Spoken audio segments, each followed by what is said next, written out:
Today we're making potato nachos. These are everything you already love about nachos, but with potatoes. Let's get cooking. To make our potato nachos, first we need potatoes. Here I've got a large russet potato, it's about a pound altogether.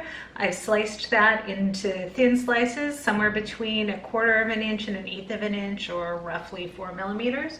We are going to take that potato, put it in a bowl, and toss it with olive oil and some seasonings. So there we go.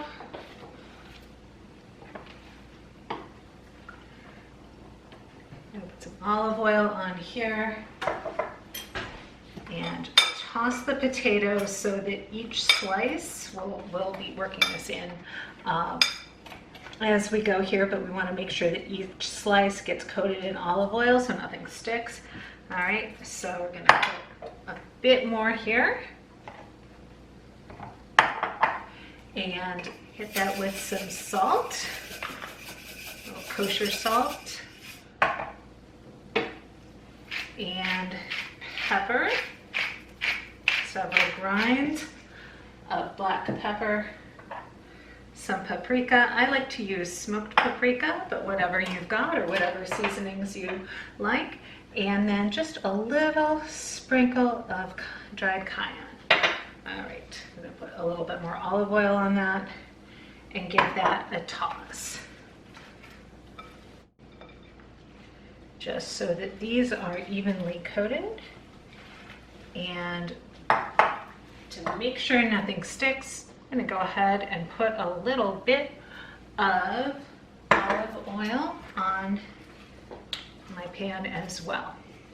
Once these are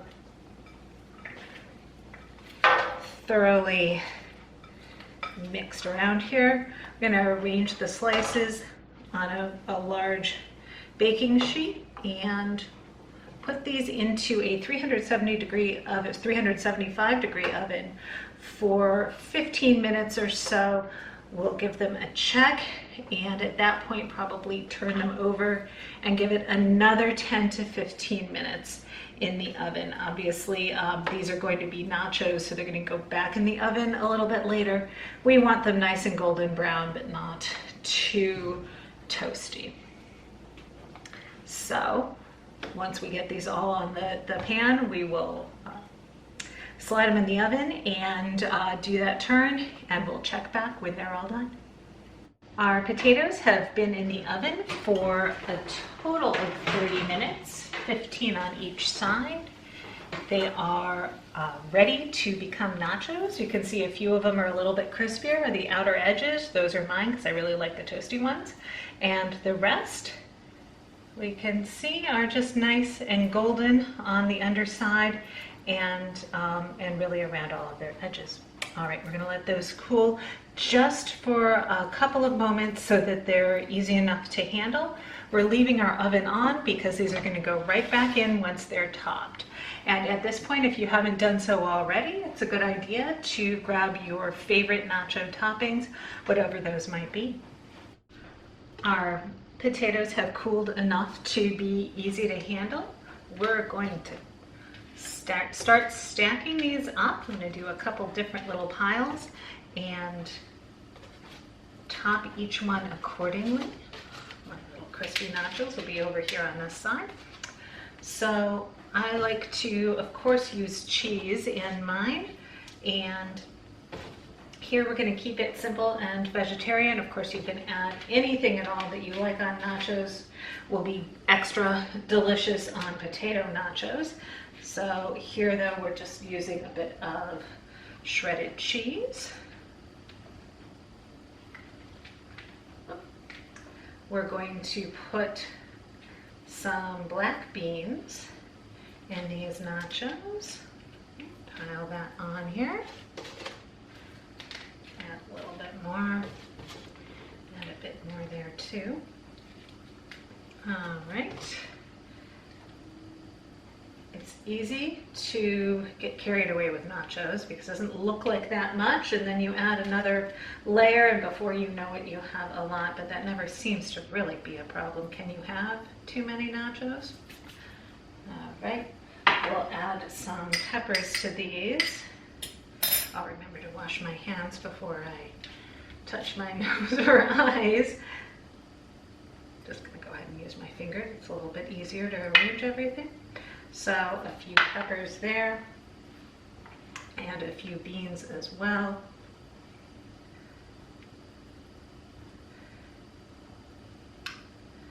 Don't want too many or the nachos will get soggy. A few beans on this side too. Also going to add a bit of salsa. On this one, there are different camps on nachos. Some folks like to have the salsa right in the nachos.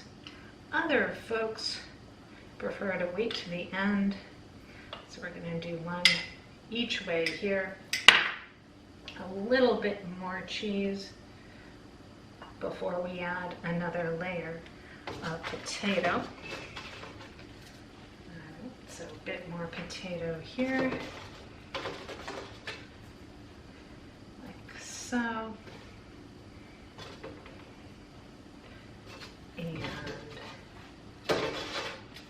we'll add a little more cheese, maybe a little bit of salsa, and these will be ready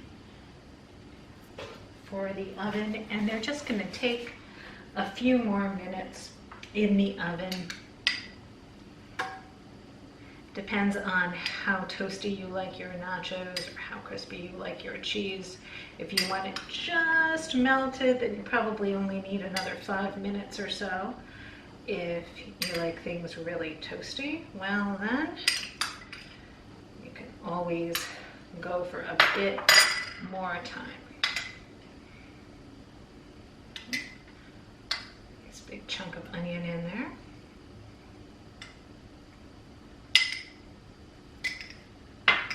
All right, more cheese to top it off. Can you have too much cheese? Probably, but these are nachos, so we'll be generous.